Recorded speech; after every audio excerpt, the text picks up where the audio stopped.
Este ya está. Voy a compartir la pantalla y así se queda grabadito. Estaba ya empezando ya a preparar los dibujitos. Porque ayer nos quedamos hablando de los dioptrios. Decíamos que el dioptrio es la separación entre dos medios con distinto índice de refracción. Agua y aire, aire y vidrio, vidrio y agua, etcétera, etcétera. Luego al final una lente, ¿qué va a ser? Una lente va a ser dos dioptrios, porque tengo aire, vidrio, aire. Entonces, primero tenemos que entender cómo funciona un dioptrio. Para los dioptrios esféricos, vamos a empezar, no vamos a hablar de dioptrios planos, porque igual que vimos con los espejos, si tú consideras el radio del espejo igual a infinito, te sale la ecuación del espejo plano. Vale, pues vamos a ver la ecuación del dioptrio y luego, haciendo el radio del dioptrio infinito, nos saldrá el dioptrio plano. En los dioptrios decíamos, cuando yo tengo un haz de rayos que proviene desde el infinito, aproximación paraxial, entonces todos llegan paralelos al eje óptico, se refractan al atravesar la superficie del dioptrio y todos ellos se cruzan en un punto que se llama foco-imagen, en este caso, ¿vale? Y al revés, si yo sitúo el foco emisor o el emisor de rayos en un punto situado a una distancia del dioptrio que llamaremos distancia focal objeto, este punto lo llamamos foco objeto, todos los rayos que provengan de este punto, cuando incidan sobre el dioptrio, se van a refractar y van a salir refractados, pero en una dirección paralela al eje óptico. Y este punto es el que se llama foco objeto. Tengo un foco imagen y un foco objeto, que no tienen por qué coincidir en distancia y tampoco tienen por qué coincidir o tener relación alguna con el radio de curvatura del dioptrio, ¿vale? Para ver cómo es la formación de imágenes, pues vamos a suponer un dioptrio cualquiera, ¿vale? Aquí ya sí que, cuando hice el dibujo, sí que hice una circunferencia. Entonces, tengo varios puntos. Tengo, en principio, estos tres puntos. El punto A, que es donde voy a situar mi objeto. El C, que es el centro de este dioptrio, que es un dioptrio esférico, ¿vale? Este es el punto C. Y el punto A', que es el punto donde incide, donde se cruza el rayo refractado con el eje óptico. Tengo el punto A, parte el rayo incidente desde el punto A, llega a la superficie del dioptrio, se refracta y sale refractado e incide en el eje óptico en el punto A'. La línea que viene desde el centro hasta el punto este en el que incide el rayo, esta línea es evidentemente el radio y es perpendicular a la superficie del dioptrio, ¿vale? Por tanto, esta línea la vamos a llamar la normal.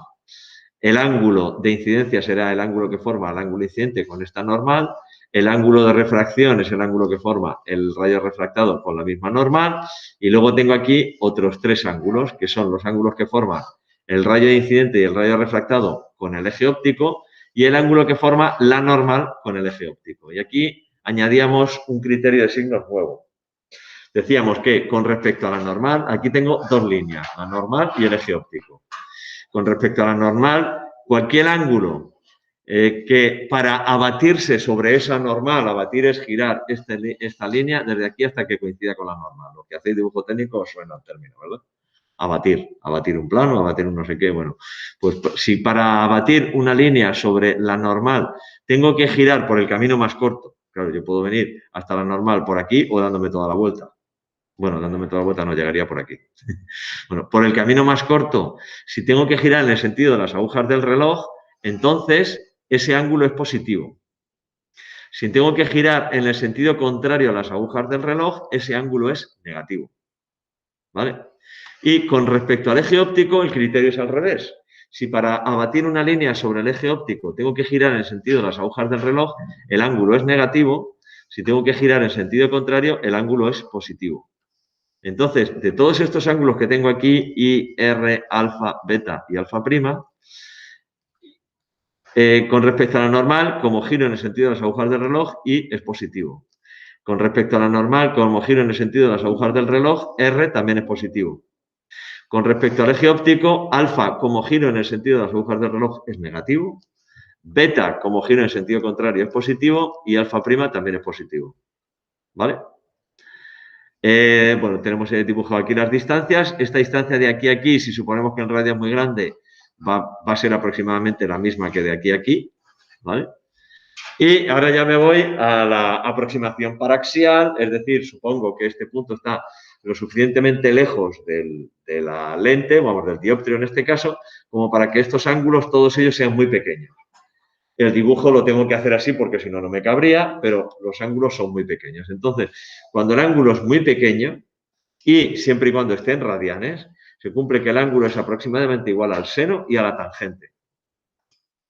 Son aproximadamente iguales. Entonces, si yo aplico la ley de Snell aquí a esta refracción, dice que índice de refracción del medio por el que incide el rayo multiplicado por el seno del ángulo incidente es igual al índice de refracción del medio por el que se refracta el rayo multiplicado por el ángulo de refracción.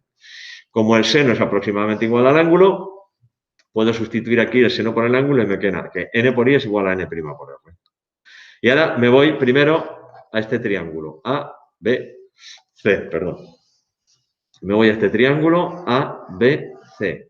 Como en todos los triángulos, la suma de sus ángulos tiene que ser 180 grados. Y los ángulos son alfa, beta y este de aquí, que es 180 menos i. Si esto es i, esto es 180 menos i. Entonces, para ese triángulo tengo que, puestos en valor absoluto, porque hay unos que son positivos y otros que son negativos, para que todos sean positivos, los pongo en valor absoluto. Puestos en valor absoluto, el valor absoluto de alfa más el valor absoluto de beta más 180 menos el valor absoluto de i es igual a 180. 180 se me va con este, el valor absoluto de i pasa aquí sumando, con lo cual tengo que el valor absoluto del ángulo de incidencia es igual al valor absoluto de alfa más beta. Si ahora ya quito los valores absolutos, el valor absoluto de A es igual a si A es positivo y a menos A si A es negativo. Eso lo sabéis, ¿verdad? De matemáticas. A ver, esto es matemática básica, entre comillas. Valor absoluto de A es igual a A si A es mayor o igual que 0 y menos A si A es menor que 0. Y en este caso, como alfa es negativo, entonces el valor absoluto de alfa es menos alfa. Como beta es positivo, el valor absoluto de beta es beta, y como i es positivo, pues el valor absoluto de i es positivo también, es i. Esto lo borro, con lo cual me quedo con esa relación.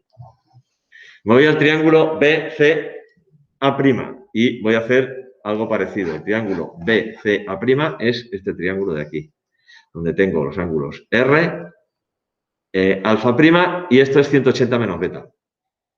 Y esto es 180 menos beta, con lo cual se tiene que cumplir que el valor absoluto de R más el valor absoluto de alfa' más 180 menos el valor absoluto de beta tiene que ser igual a 180. ¿Vale?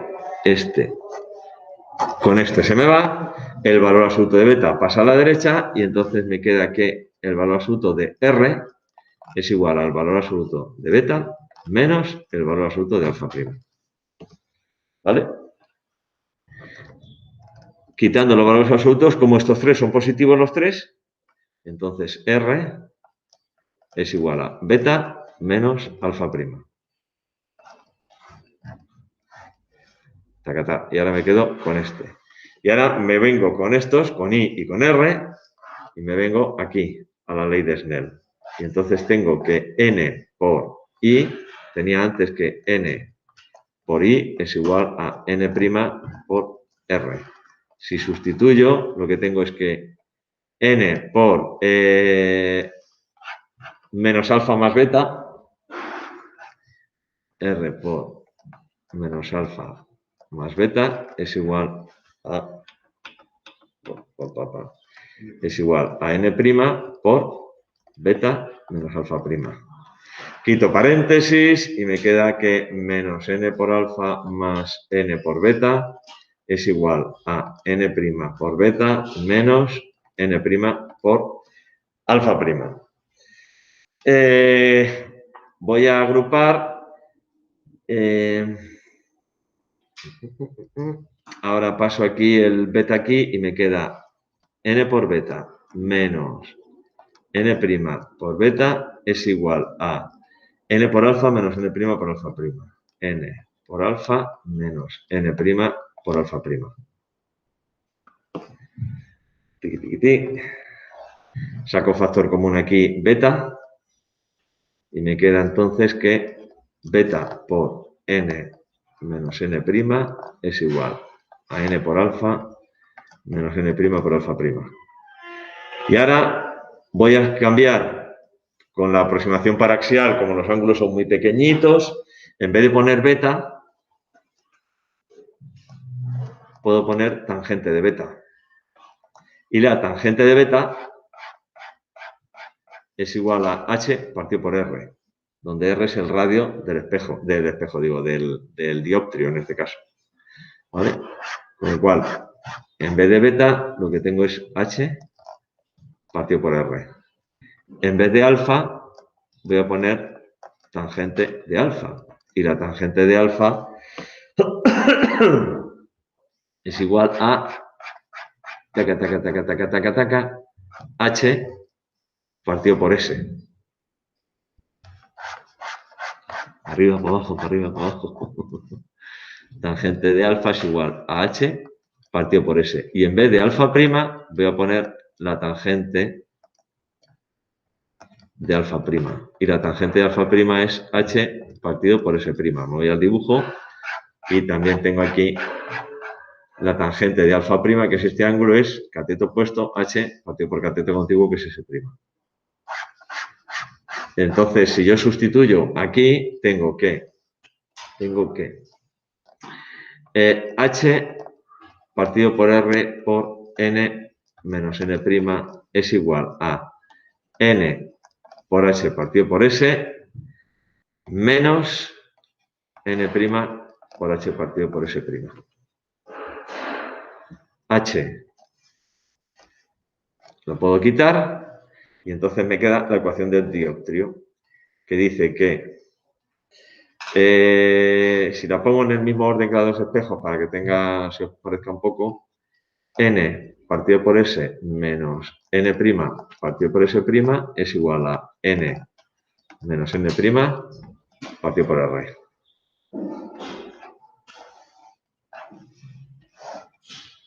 Esta es la ecuación del dioptrio.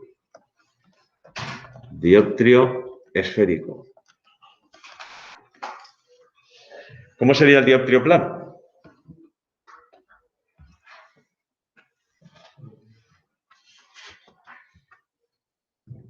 R igual a infinito. Ya no. Si R es igual a infinito, entonces lo que tengo es un dioptrio plano.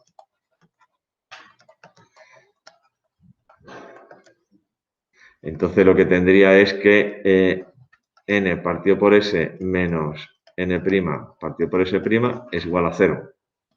O lo que es lo mismo, n partido por s igual a n' partido por s'. N partido por s igual a n' partido por s'. Esta sería la ecuación del dioptrio plano.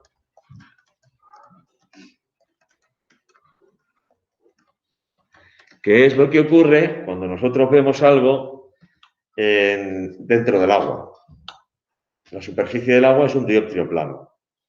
Ya sabéis que cuando nosotros vemos algo en la superficie del agua, la formación de la imagen es así. Realmente está a más profundidad de la que nosotros creemos verlo. Realmente se encuentra a más profundidad de la que nosotros creemos verlo. A ver, yo tengo la superficie del agua. Y aquí tengo un pez. Pumba. ¿Vale? El pez emite luz y esa luz, como el índice de refracción del agua es mayor que el índice de refracción del aire, esa luz, voy a hacerlo exagerado para que resulte muy evidente, se refracta. Esa luz se refracta. El del otro lado del pez también emite luz y esa luz, como el índice de refracción, este sería el ángulo de incidencia, este sería el ángulo de refracción, como el ángulo de refracción del agua es mayor que el aire, este rayo también se refracta. En plan exagerado, lo estoy haciendo muy exagerado para que se vea bien. Si yo soy un observador que estoy aquí arriba Claro, estos rayos así resultan evidentes, pero lo que voy a interpretar es que la imagen se está formando aquí. Es decir, voy a interpretar que el pez no está a la profundidad a la que realmente está, sino que está a menos profundidad. Si tú, por ejemplo, eres un observador que estás aquí en la orilla, imaginaos que esto es la orilla, eres un observador que estás aquí, la luz que emite el pez ha hecho esto, pero tu cerebro interpreta que está aquí. Entonces, realmente los peces están a más profundidad, de la que nosotros interpretamos. ¿Cómo calculo eso? Con la ecuación del dioptrio plano. Había un ejercicio, una cuestión que decía así. A ver si me acuerdo cómo era. Yo tengo un buzo.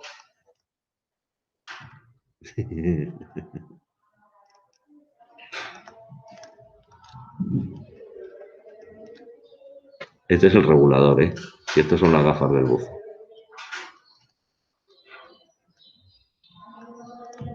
Y esos son las aletas. Vale. Tengo un buzo que está debajo del agua, por ejemplo, a una profundidad de 2 metros. Y hay un pájaro que está sobre el agua a una altura de 8 metros. ¿A qué altura lo ve el buzo? ¿A qué altura lo ve el buzo? O sea, el pájaro... Está a 8 metros. ¿El pájaro a él o el buzo a él? El buzo al pájaro. La profundidad del buzo en realidad me importa poco, pero bueno. La profundidad del buzo en realidad me importa poco. Porque aquí el objeto, 8 sería la distancia del objeto. Y lo que quiero saber es a qué distancia se forma la imagen. Entonces, si el índice de refracción del agua salada, ¿a que no os lo sabéis de memoria?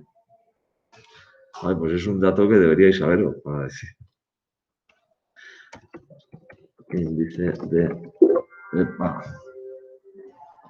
de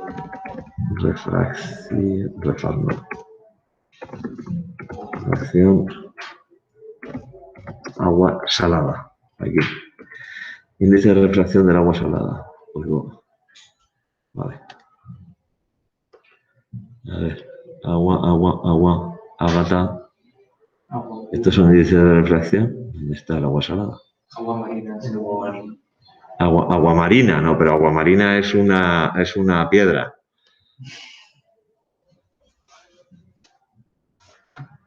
Agua. Aquí, agua.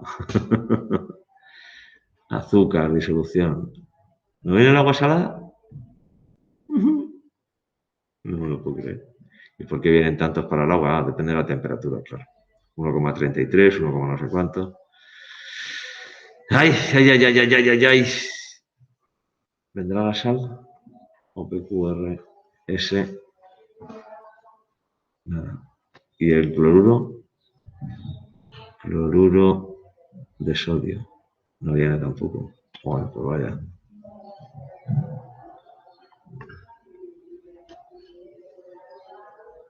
Gases, nada. Es que el agua salada no es lo mismo que el agua dulce. Índice de refracción.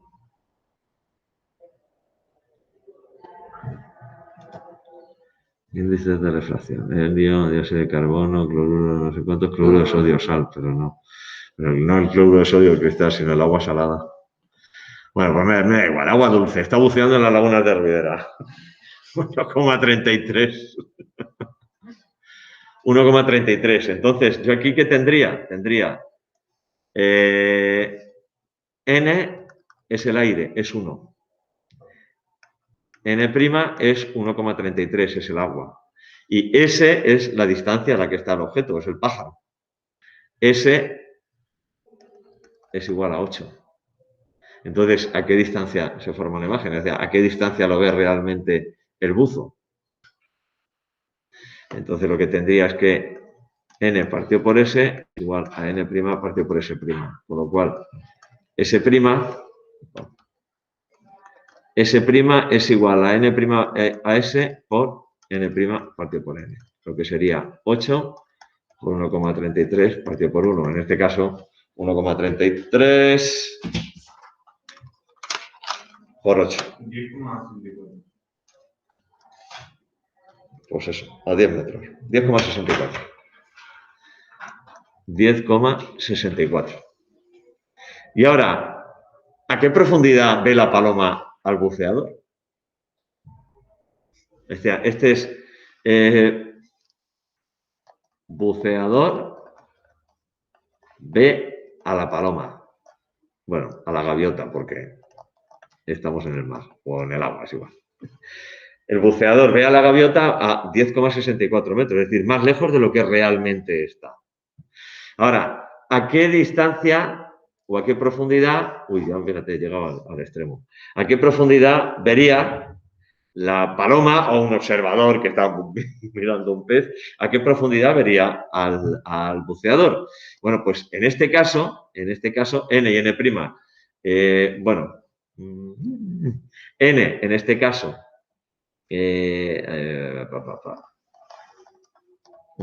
gaviota a buceador. En este caso, N es igual a vale,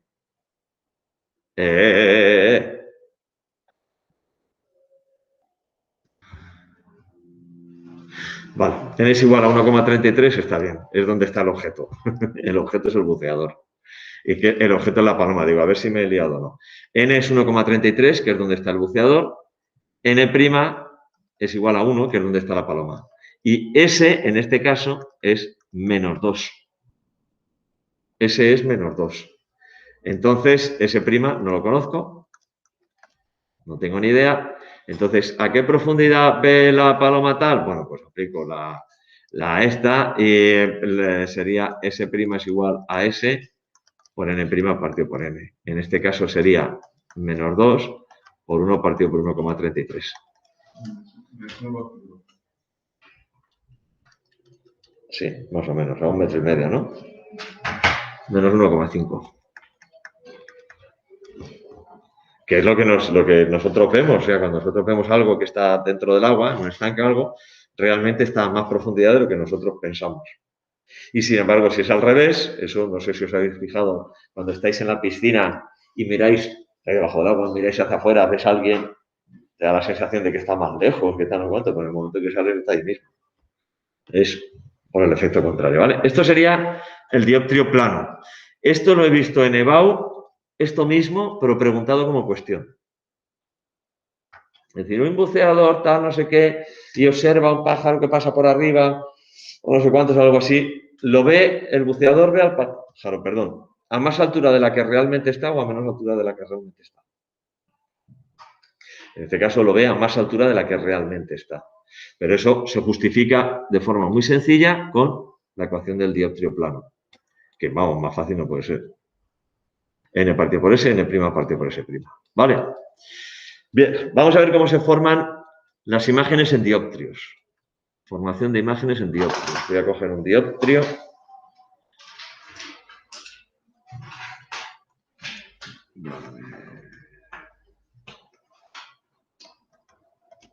Formación de imágenes en dioptrios. Pues vamos a coger un dioptrio convexo. No hago así porque no me hace falta. Este es el dioptrio convexo. Y vamos a suponer que tiene la distancia focal, yo qué sé, aquí. Distancia focal y el centro. O vamos a suponer que la distancia focal está más allá del centro. Y este es el centro. Centro y foco. Este sería F', foco imagen.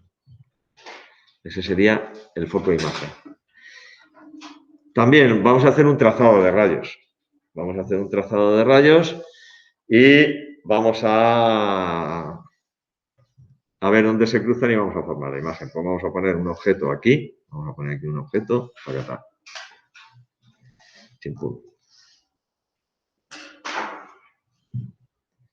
Trazamos el primer rayo y lo trazamos paralelo al dioptrio, al eje óptico, perdón. Lo trazamos paralelo al eje óptico. Ese rayo se va a refractar y va a pasar por el foco. Hay que hacerlo muy largo. Y tal como lo he dibujado yo, más largo todavía. Este rayo se va a refractar y va a pasar por el eje óptico. Digo, por el foco, ¿vale? Por el foco de imagen. Trazamos un segundo rayo dirigido hacia el centro.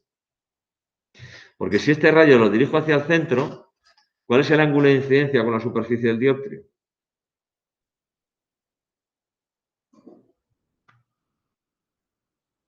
90 grados, es perpendicular a la superficie del dioptrio. Entonces no se refracta, no sufre refracción. Con lo cual lo prolongo y ya va por aquí. Si tuviera el foco, conociera el foco imagen, este es el foco objeto, todavía podría trazar un tercer rayo, no lo voy a trazar, bueno, lo voy a trazar, pero luego lo borro, ¿vale?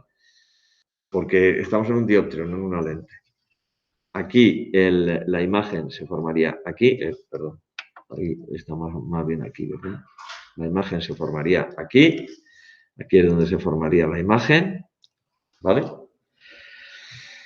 Bien, si tuviera, insisto, si tuviera aquí el foco objeto, por ejemplo, aquí, si tuviera el foco objeto F, el tercer rayo que no voy a dibujar, o lo voy a dibujar ahora, pero no, en el caso de dioptrio no es correcto, el tercer rayo pasaría por aquí y al incidir sobre la superficie del dioptrio, se refractaría y saldría paralelo.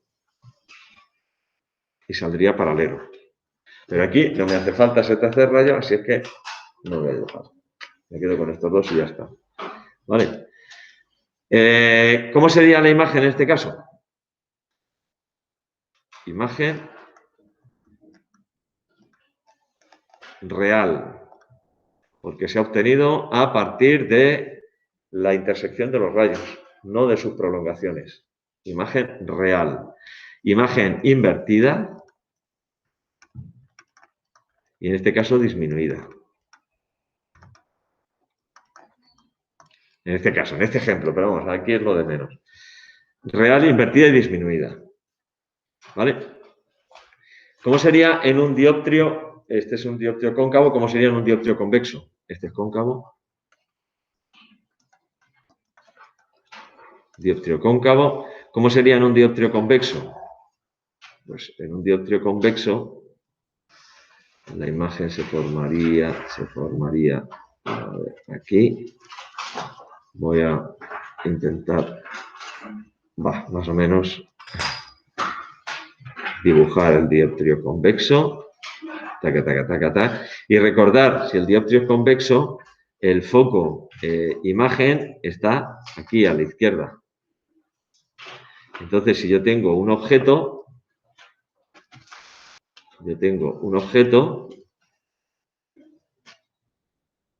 trazo el rayo paralelo al eje óptico y este rayo paralelo al eje óptico se refracta así. Se refracta de esa manera. De tal manera que hacia atrás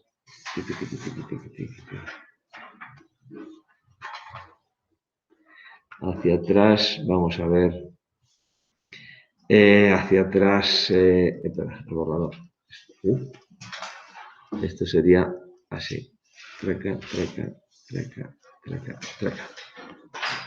¿Vale? Este sería así. Y ahora, si yo dibujara un rayo que va por el centro, claro, como no sé dónde está el centro, ese no sufriría refracción ninguna.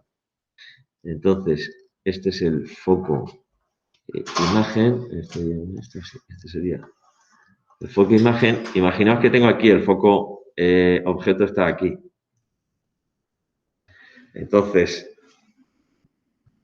si yo dibujo un rayo que venga hacia el foco objeto, ¿veis ahí? Luego voy a tener que borrar parte de ese rayo, porque ese rayo lo que hace es así, se refracta así. Entonces, esta parte de aquí ahora ya la borro. Esta parte de aquí la borro. Os borro todo esto, ¿no?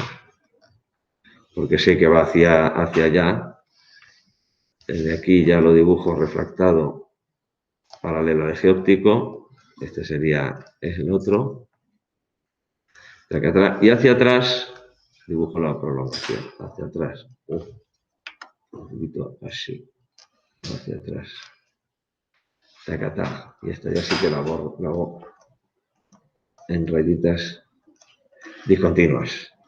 Entonces tendría, vaya por Dios, F'. Este es F'. Entonces tendría aquí la imagen del objeto. La imagen la tendría aquí. ¿Vale? En este caso la imagen sería virtual, está derecha y está disminuida también. Virtual, derecha y disminuida. Imagen virtual, derecha y disminuida. Vamos a fijarnos aquí, en este dioptrio. La ecuación del dioptrio dice que n partido por s menos n' partido por s' es igual a n menos n' partido por r.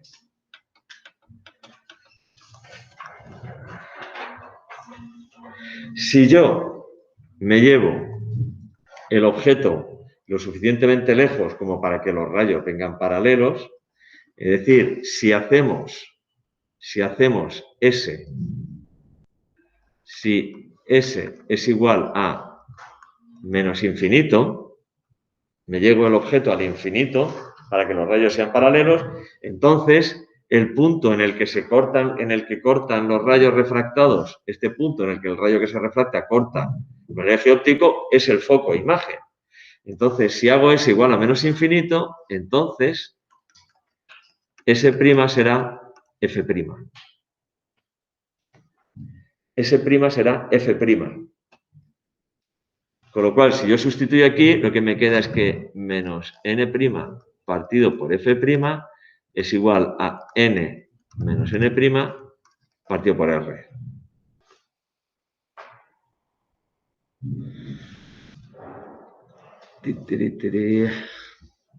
Con lo cual puedo calcular la distancia focal. Calculo la distancia focal. A ver cómo lo pongo. Tenemos el siguiente que tenemos que hacer. Ah, ya sonaba, vale, perfecto. Bueno, pues chicos, que paséis buena Semana Santa. Pues ya nos vemos y a la vuelta pues rematamos esto de las lentes y todo esto, ¿vale? Venga, y suerte, ¿de qué se sale? De Redox. Pues nada, mucha suerte con el amoníaco y con el agua oxigenada y con los números de oxidación y con la lavadora. La valencia disminuye en el oxidante y en el reductor aumenta.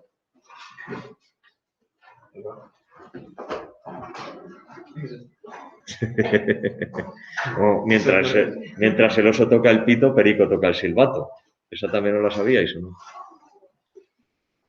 Lo que termina en oso, hito. Y lo que termina en ico, ato. Mientras el oso toca el pito, Perico toca el silbato. Pero el de lavadora es curioso, porque es eso. Sirve para redox, mientras la valencia disminuye en el oxidante y en el reductor aumenta.